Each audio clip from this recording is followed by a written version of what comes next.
Monsieur le Président de la République, Mesdames, Messieurs les ministres d'État, Mesdames, Messieurs les ministres, Excellences, Mesdames, Messieurs les ambassadeurs et représentants de corps diplomatiques, Mesdames, Messieurs les représentants des institutions financières et des partenaires au développement, Mesdames, Messieurs les directeurs généraux et directeurs de sociétés minières, Mesdames, Messieurs, chers invités.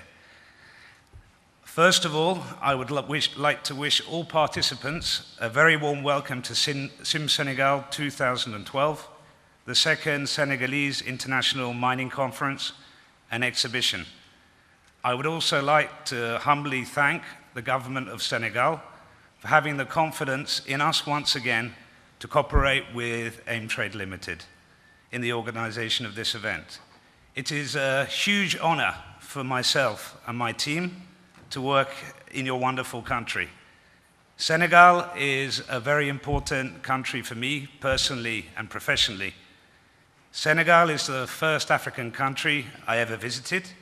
It has become my second home.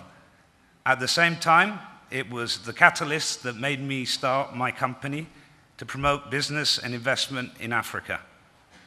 I have no doubt that all the participants of Sim Senegal who are visiting the country for the first time will share my view and will come back here for many years to come. Sim Senegal has doubled in size since its first edition in 2010, with over 80 exhibitors and 700 participants emanating from over 30 countries. I would really like to give a big thanks to all the sponsors of the event, namely Anglo Gold Ashanti, Grand Coat Operations SA, Teranga Gold Corporation, I Am Gold, Prospectuni, Société Phosphate de Thiès, Drill Corp Sahara, Mifaso, Oromin, Minlab, Rangold Resources, Basari Resources, ICS, CSTT, SERPM, and SPIM.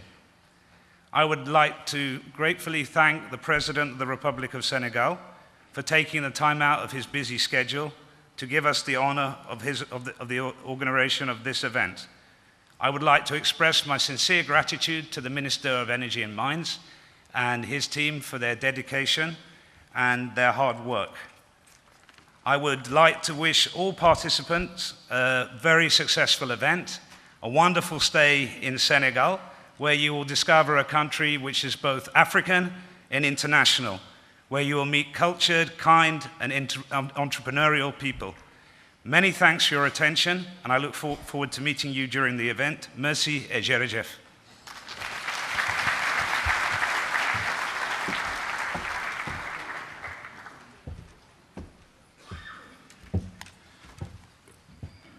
Après M. Koberman, directeur général de Alam Trade, nous allons suivre maintenant le discours d'ouverture de M. Macky Sall, président de la République.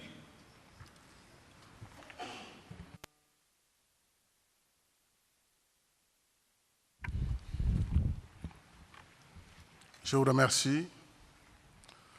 Monsieur le ministre de l'Énergie et des Mines, Mesdames et Messieurs les ministres, Mesdames, Messieurs les députés, Excellences, Mesdames, Messieurs les ambassadeurs et représentants du corps diplomatique, Monsieur le commissaire de l'UMOA, commissaire Djemé, Mr. Dan Corberman, Excellences, Mesdames et Messieurs, c'est avec plaisir que je me retrouve ce matin parmi vous à l'occasion de l'ouverture du Salon international des mines, Sim Sénégal édition 2012.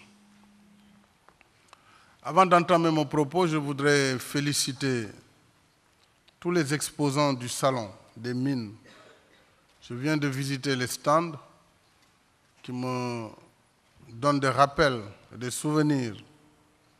Et je dois dire que je suis très fier de la vocation minière de notre pays, le Sénégal.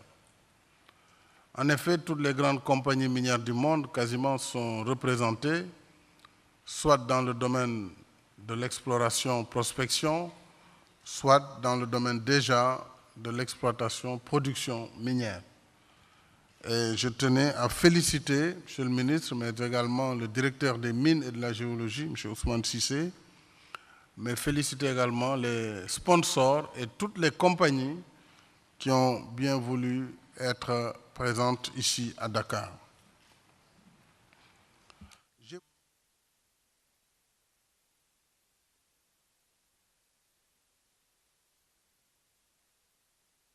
Nationale. Je vous remercie d'être venus nombreux à cet événement et vous souhaite la bienvenue et un agréable séjour en terre sénégalaise.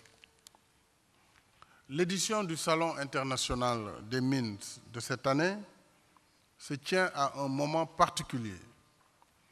Un mois à peine après que le 14e sommet de la francophonie s'est engagé à encourager le renforcement des capacités des pays membres en matière de bonne gouvernance dans les industries extractives. C'est une des priorités que j'ai assignées à mon gouvernement dès l'entame de mon mandat à la tête du Sénégal, afin que le secteur des mines contribue davantage à la croissance économique nationale et au bien-être des populations locales. Bien entendu, une politique minière va avec une promotion. Il faut que le pays soit attrayant. Nous nous efforçons autant que possible, à travers notre code des investissements, mais aussi à travers les codes miniers, codes pétroliers, d'être attractifs.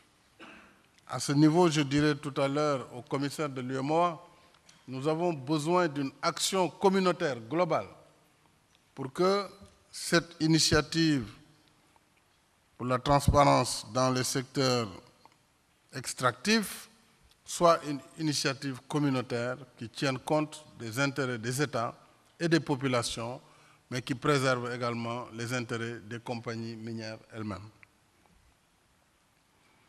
Dans cet esprit, je l'ai dit, j'ai instruit le ministre de l'Énergie et des Mines à l'effet de procéder à une revue des conventions en vigueur dans leurs différents aspects. Cette action est confortée par la poursuite du processus d'adhésion du Sénégal à l'initiative pour la transparence dans les industries extractives, ITIE, et d'autres initiatives visant le même objectif. C'est dire toute la pertinence qui s'attache, à mes yeux, au thème de l'édition du Salon de cette année, à savoir création d'une solution locale pour la chaîne de fourniture en biens et services au secteur minier de l'Afrique de l'Ouest. Ce thème est d'une grande actualité, Monsieur le ministre, si l'on mesure les enjeux et les opportunités liées au potentiel minier en termes de création d'emplois et d'activités connexes et de redistribution des revenus, surtout dans un contexte mondial de crise économique et financière. De ce point de vue, les perspectives de croissance de l'économie sénégalaise pour l'année 2013 accordent une grande place au secteur minier. Mais dans le même temps, force est de constater que pour un partage équitable des fruits de cette croissance, la création d'une solution locale pour la chaîne de fourniture en biens et services apparaît comme une condition nécessaire.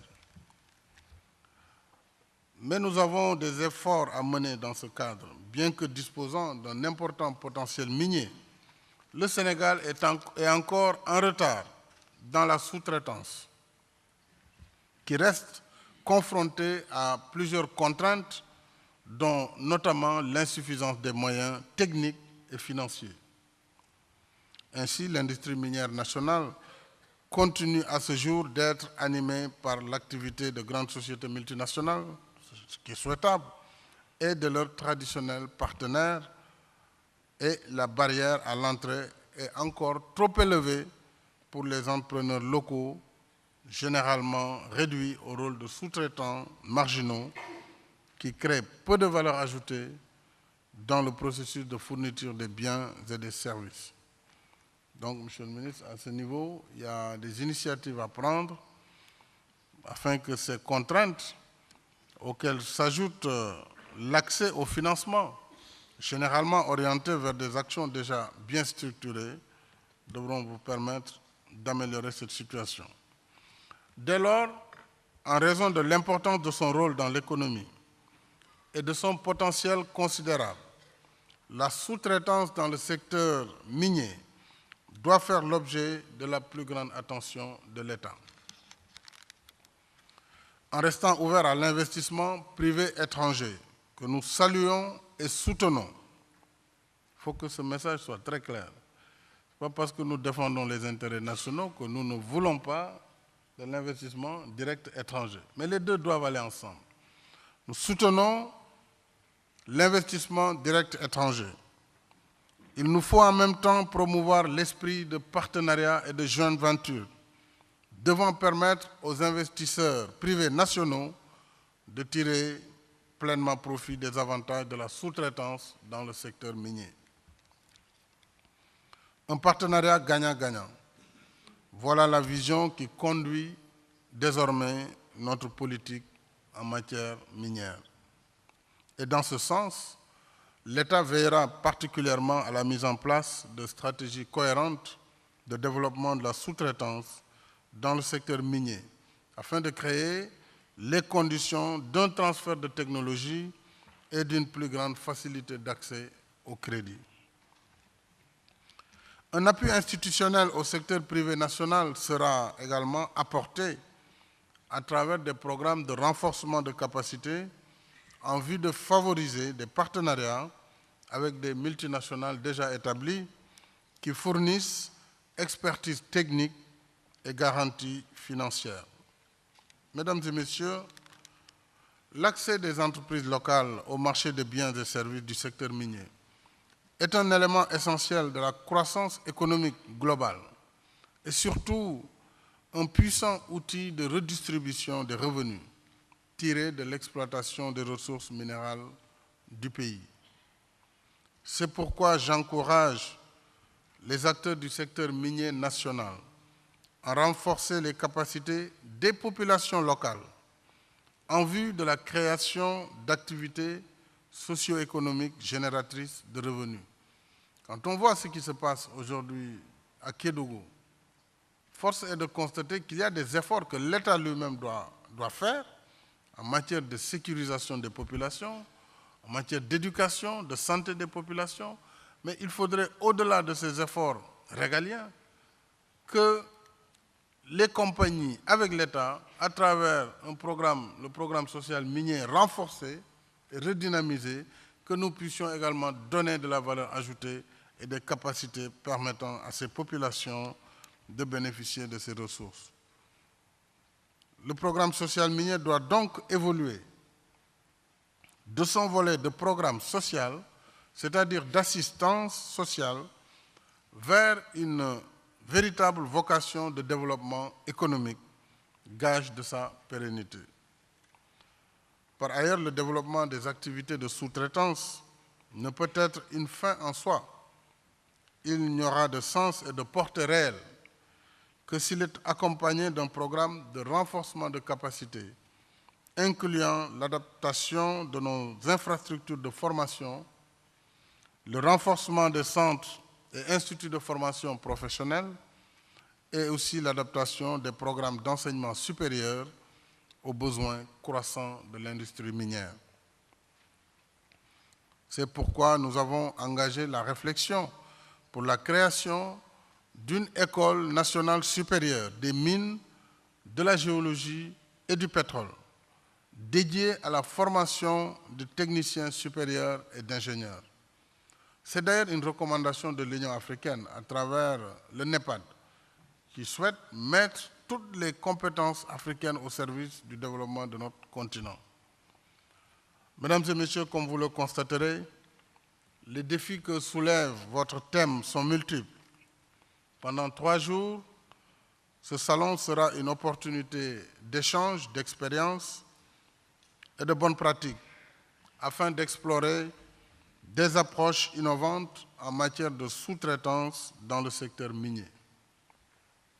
Je souhaite que cet événement puisse offrir une plateforme de dialogue privilégiée, de partage d'idées et de meilleures pratiques à faire du secteur des mines une véritable source de richesse qui répond à nos préoccupations de développement durable.